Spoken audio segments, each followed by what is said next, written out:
अस्सलाम वालेकुम।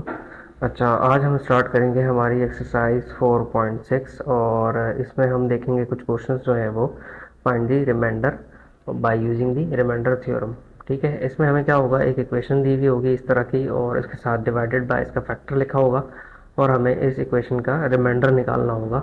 ठीक है, तो हमने करना क्या है कि सबसे पहले x-1 जो है हमारे पास, इसको इक्वस टू ज़ीरो कर देंगे और x इक्वस टू ये हो जाएगा 1। ठीक है, अब इस x की वैल्यू को हमने इस इक्वेशन में पुट करना होगा। जो हमारे पास इक्वेशन है x³ - 6x² plus 11x minus का 8, तो जहाँ x होगा वहाँ हमने क्या पुट करना है, 1 पुट करना है। ठीक है, तो यहाँ पर हमने जहाँ जहाँ x आ रहा है वहाँ हमने क्या पुट कर दिया, 1 पुट कर दिया। ठीक है, तो 1 का क्यूब 1 होता है, 1 का स्क्वायर 1 होता है, 11 1 है 11 हो गया और माइनस का 8 आ गया। ठीक है, 1 माइनस का 6 प्लस 11 माइनस का 8। अगर हम प्लस करते हैं 1 को और 11 को तो ये हो जाता है हमारे पास 12 और -6 और -8 जो होता है वो माइनस का 14। तो हमारे पास कुछ बचेगा माइनस का 2, जो कि हमारा क्या होगा, रिमाइंडर हमारे पास 4.6 का। अब इसमें x+1 दिया हुआ है तो हम x+1 इक्वस टू ज़ीरो करेंगे और x इक्वस टू ये हो जाएगा माइनस का 1। यानी अब हमने जो भी वैल्यू पुट करनी है वो कौन सी करनी है, -1 की वैल्यू पुट करनी है। तो इसी तरह से यहाँ पर मैं क्या करूँगा, -1 का क्यूब और +6 -1 का स्क्वायर, फिर +11 और -1 आ गया प्लस 8 आ गया। तो अब यहाँ पर हमारे पास -1 का क्यूब जो होता है वो माइनस का 1 होता है और -1 का स्क्वायर जो होता है वो प्लस का 1 होता है। और ये हमारे पास जब मल्टीप्लाई करेंगे हम इसको 11 को -1 के साथ, तो ये हमारे पास हो जाएगा माइनस का 11 प्लस 8। अब -1 +6 -11 और प्लस का 8, अब जो भी प्लस वाली वैल्यूज़ हैं उनको मैं प्लस करता हूँ अगर, तो -1 और -11 माइनस का 12 हो गया और 6 और प्लस 8 तो ये हमारे पास कितना हो गया, 14 हो गया। तो हमारा जो रिमाइंडर है, रिमाइंडर हमारा कितना बचा, रिमाइंडर हमारा जो बच गया वो क्या बचा, 2 बच गया। अच्छा, अब हमारा क्वेश्चन नंबर है 3 और इसमें हमें जो डिवाइडेड बाय x माइनस का 2 दिया हुआ है। तो यहाँ पर मैंने ये करना है कि x माइनस का 2 जो है इक्वेट करेंगे ज़ीरो के साथ और x इक्वस टू हो जाएगा हमारे पास 2 हो जाएगा। ठीक है, अब हमने क्या करना है, इसकी वैल्यू को यहाँ पर जो हमारे पास ये x³ minus x square plus 14 लिखा हुआ है, तो यहाँ पर हमने 2 की वैल्यू को पुट करना है और 2 का क्यूब जो होता है वो 8 होता है और 2 का स्क्वायर 4 हो गया, फिर 14 आ गया।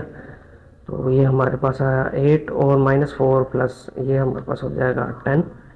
तो हमारा जो रिमाइंडर बचेगा वो बचेगा 18। ठीक है, ये क्वेश्चन नंबर हमारा 3 हो गया। इसी तरह का क्वेश्चन नंबर 4 दिया हुआ है और क्वेश्चन नंबर 4 में भी हमें जो दिया हुआ है डिवाइडेड बाय x प्लस का 2, तो इसको इक्वेट करेंगे किसके साथ, 0 के साथ। तो x माइनस का 2 हो जाएगा और इस माइनस के 2 को हमने इस एक्सप्रेशन में पुट करना है और x³ माइनस का 3x² प्लस 4x और माइनस का 14। तो x की जगह मैं पुट करूँगा माइनस का 2, जहाँ जहाँ x होगा वहाँ मैंने माइनस का 2 पुट कर देना है। अब माइनस का 2 का क्यूब जो होता है वो हमारे पास होता है 8, लेकिन किसका, माइनस का, -3 आ गया। -2 का स्क्वायर जो होगा वो हमारा होगा 4 और 4 2 8 हो गया, माइनस का 14 आ गया। अब हमारा होगा -8 4 3 12 -8 और माइनस का 14। तो सारी वैल्यूज़ माइनस में है, इसको हम प्लस करते हैं तो मतलब माइनस माइनस प्लस होता है। तो ये हमारे पास आएगा कुछ, ये हो गया माइनस का 20 और ये हो गया माइनस का 22। तो दोनों को प्लस करते हैं तो -42 आया और ये जो 42 है ये हमारा क्या होगा, रिमाइंडर। अब हम क्वेश्चन नंबर 5 देखेंगे 4.6 का ही, और इसमें हमें जो दिया हुआ है is divided by 2y plus 1, इसको हम इक्वेट करेंगे 0 के साथ। 2y माइनस का 1 हो जाएगा, y इज इक्वस टू -1/2 हो जाएगा। ठीक है, इसको हमने पुट करना है इस इक्वेशन में। तो हमारे पास जो इक्वेशन लिखी है वो कुछ यूँ है, +6 और 3 + 4y और माइनस का 9। अब हम जहाँ y होगा वहाँ पर पुट करेंगे माइनस का 1/2।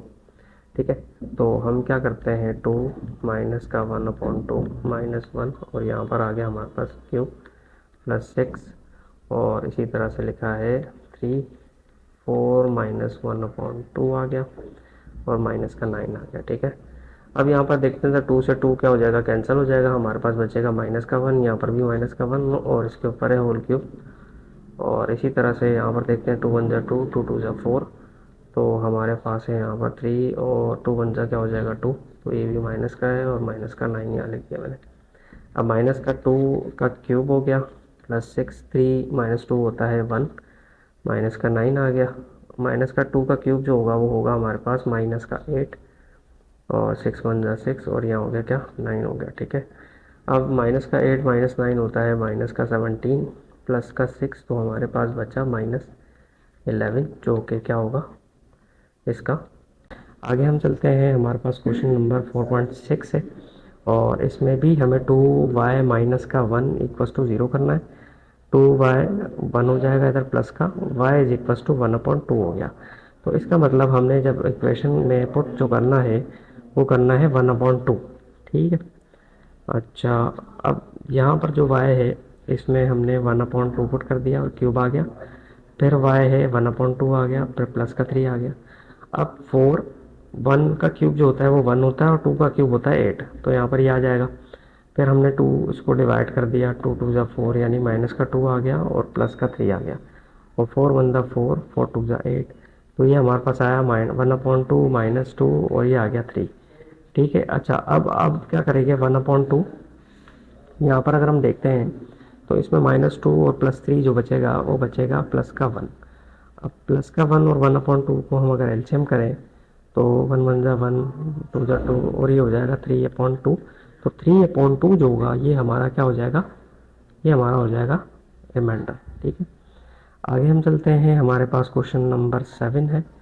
7 क्वेश्चन में भी यही हमारे पास 2y माइनस का 1 इक्वस टू 0 हो जाएगा, 2y प्लस का 1 हो जाएगा और 2 जो है वो नीचे आके डिवाइड हो जाएगा, तो y हमारे पास होगा 1/2। ठीक है, अब यहाँ पर भी हम पुट करते हैं क्योंकि यहाँ पर जो एक्सप्रेशन दिया हुआ है वो इस तरह से दिया हुआ है, और 3 माइनस 4y माइनस का 10।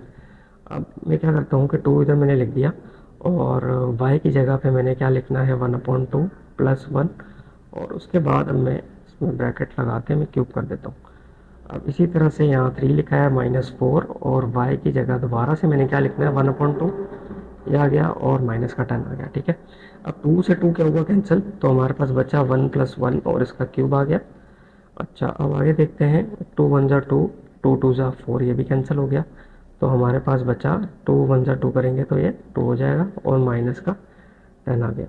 अब 1 1 + 1 कितना होता है 2 होता है, यहाँ पर क्यूब आ गया, 3 - 2 होता है 1 और यहाँ पर हमारे पास ये आ गया। ठीक है, अब 2 का क्यूब करेंगे तो 8 आएगा, 6 1 जा 6 और माइनस का 10, तो ये हो गया 8 माइनस का 16 जो कि हमारे पास माइनस का 8 बच जाएगा और यही हमारा क्या होगा, यही हमारा जो होगा वो क्या होगा, रिमाइंडर होगा। ठीक है, अब आगे चलते हैं, हमारे पास क्वेश्चन नंबर 8 है और इस क्वेश्चन के अंदर x माइनस का y लिखा हुआ है, तो x माइनस का y इक्वस टू 0 कर देंगे और x इक्वस टू y हो जाएगा। ठीक है, यानी हमने क्या करना है, जहाँ जहाँ x होगा वहाँ y पुट करना है, यानी यहाँ लिखा है x की पावर 4, फिर x² y², फिर प्लस y की पावर 4, तो जहाँ x है वहाँ मैंने क्या लिखा y, फिर यहाँ पर x आ गया तो मैंने y लिख दिया, y का स्क्वायर हो गया, ये भी y का स्क्वायर हो गया, ये y की पावर 4 हो गई। अब अगर यहाँ देखते हैं तो दोनों क्या हो रहे हैं, मल्टीप्लिकेशन और बेसिस सेम है तो पावर ऐड हो जाती है, तो यानी ये y का पावर 4, ये भी y की पावर 4 और ये तो वैसे ही y की पावर 4 है। अब यहाँ कोई नंबर नहीं है तो इसका मतलब क्या है, 1 है, 1 है और 1 है, तो 1 + 1 + 1 जो होगा वो क्या होगा 3y की पावर 4 जो कि हमारा क्या होगा, यही हमारा क्या हो जाएगा, रिमाइंडर हो जाएगा। ठीक है, आगे हम चलते हैं, क्वेश्चन नंबर हमारा 2 स्टार्ट हो गया और इस क्वेश्चन के अंदर लिखा है कि हमने किसकी वैल्यू निकालनी है, m की। अगर हमारी एक एक्सप्रेशन जो है वो ये है और एक एक्सप्रेशन ये है और दोनों का डिवाइड करा किससे किया है, y माइनस का 3 से, यानी y माइनस का 3 इक्वस टू 0 करना है और y इक्वस टू क्या हो जाएगा 3, और ये लिखा है कि दोनों का रिमाइंडर क्या है, सेम है। तो हम बारी बारी करके दोनों का रिमाइंडर निकालेंगे। सबसे पहले मैंने फर्स्ट इक्वेशन लिखनी है, सबसे पहले मैंने फर्स्ट इक्वेशन लिख लेनी है और इसमें मैंने y की जो वैल्यू है वो क्या पुट करनी है 3, तो अगर मैं इस पर 3 पुट करता हूँ तो y की जगह मैंने 3 पुट कर दिया, फिर दोबारा y की जगह 3 पुट कर दिया, फिर यहाँ लिखा है वाई, इधर आ गया 4। अच्छा, 3 का क्यूब जो होता है वो होता है 27m हो जाएगा ये, और 3 का स्क्वायर होता है 9, फिर 3 3 का क्या हो गया 9, और ये हो गया 4। तो ये हो गया हमारे पास 27m, 4 9 जा 36, प्लस 9 माइनस 4 अगर कर दें तो ये हमारे पास हो जाएगा 5। तो ये होगा हमारे पास 27m, अगर इन दोनों को मैं प्लस कर देता हूँ तो ये हो जाएगा 41। तो ये हमारा किसका रिमाइंडर आ गया, ये हमारा फर्स्ट वाली इक्वेशन का रिमाइंडर आ गया, जिसको मैं बोल देता हूँ R1। अब हम सेकंड इक्वेशन का रिमाइंडर निकालते हैं और वो होगा हमारा R2। सेकंड इक्वेशन जो है उसमें भी y की यही वैल्यू आएगी, ठीक है। ये इक्वेशन हम लिख देते हैं इसमें। तो y की वैल्यू हमारी सेम ही रहेगी, y की वैल्यू क्योंकि यहाँ पर है हमारे पास 3। तो अगर मैं यहाँ पर 3 लिखता हूँ, 3 का क्यूब माइनस 4, फिर 3 आ गया, फिर प्लस m। तो 3 का क्यूब होता है 27, 4 3 जा 12, और फिर m आ गया 27 माइनस 12 जो होता है वो हमारा होता है 15। और फिर यहाँ पर हमारे पास आ गया क्या, यहाँ पर हमारे पास आ गया m, ठीक है। यहाँ तक हो गया। अब हमारा ये हमारा जो रिमाइंडर हो गया, ये हो गया हमारे पास कौन सा, R2। क्योंकि इसमें एक चीज़ लिखी थी कि हमारा रिमाइंडर जो है वो दोनों का सेम है। सेम का मतलब R1 is equals to R2, यानी R1 is equals to R2। अब फर्स्ट वाला जो रिमाइंडर है हमारा है 27m प्लस 41, और 15 प्लस m ये सेकंड वाला है। अब m की वैल्यूज़ को हमने क्या करना है एक जगह पे, और नंबर्स हमने क्या करने हैं एक जगह पे। तो ये हमारे पास हो जाएगा 26m, और इसको माइनस करेंगे इसके साथ, ही हो जाएगा माइनस का 26m। अब हमारे पास ये बच गया। अच्छा, ये m नहीं होगा, यहाँ पर सिर्फ क्या होगा 26 होगा, ठीक है। m की वैल्यू तो हमने फाइंड करनी है ना। अब m को मैं यहाँ रखता हूँ -26 डिवाइडेड बाय 26 हो जाएगा, इसको हमने कैंसिल किया तो माइनस का 1 बचा, यानी हमारी m की वैल्यू जो है वो कितनी आ गई, माइनस का नंबर 3 4.6 का। और इसमें हमें एक पॉलिनोमियल दिया हुआ है which is exactly divisible by, x plus का 2, find the value of k। तो अगर एग्जैक्टली डिविजिबल होता है तो इसमें हमारे पास कोई रिमाइंडर नहीं होता, इसका मतलब इक्वल्स टू हम क्या इस पॉलिनोमियल को क्या लिख देंगे, इस पॉलिनोमियल को हम लिख देंगे इक्वल्स टू ज़ीरो, ठीक है। अब दूसरा ये कि डिविजिबल है, तो डिविजिबल में हमारे पास लिखा है एक्स प्लस का 2, तो ये हो जाएगा हमारे पास माइनस का 2।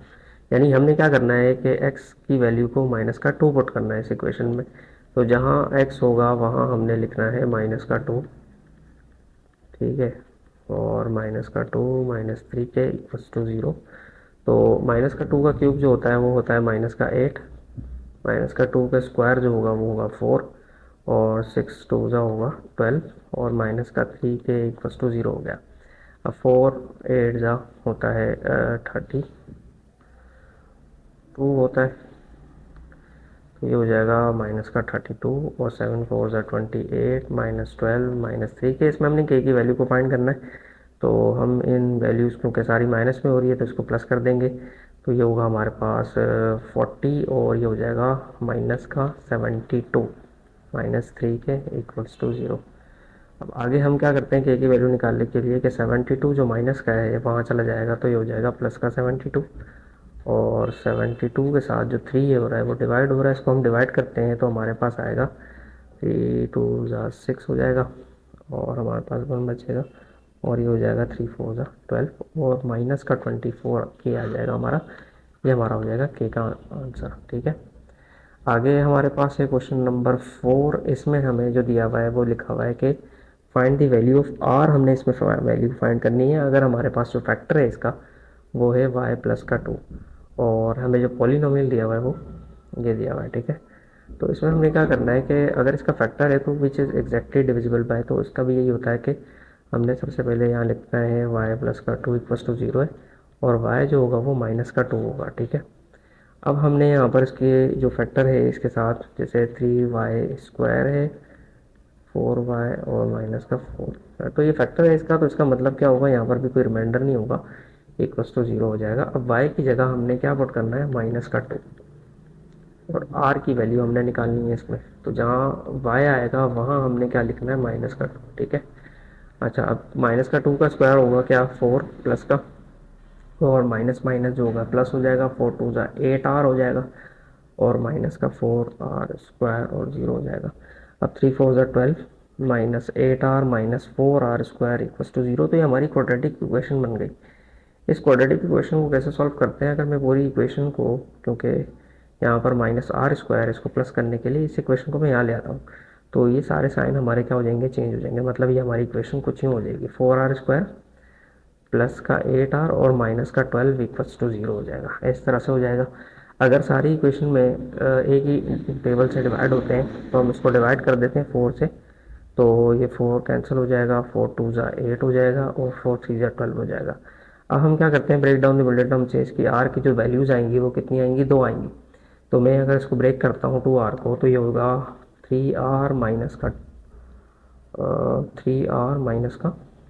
आर माइनस का 3 इक्वल्स टू 0। अगर हम देखते हैं यहाँ पर हमने फैक्टर बनाना है तो r इसमें कॉमन आ जाएगा। जब r कॉमन आएगा तो हमारे पास क्या बचेगा, r प्लस का 3। इसमें से कोई कॉमन नहीं है तो हमारे पास कॉमन 1 होता है, तो r प्लस 3 यहाँ पर भी आ जाएगा इक्वल्स टू 0। तो एक होगा हमारे पास r प्लस का 3 और एक होगा r माइनस का 1 इक्वल्स टू 0। तो r प्लस 3 इक्वल्स टू 0 और r माइनस 1 इक्वल्स टू 0। तो r जो होगा वो एक आ जाएगा हमारे पास माइनस का 3 और एक r जो होगा वो हमारे पास क्या आ जाएगा, 1। तो ये दोनों हमारे क्या हो जाएंगे, आंसर। और इसी के साथ हमारी जो है 4.6 हमारी कंप्लीट हो गई।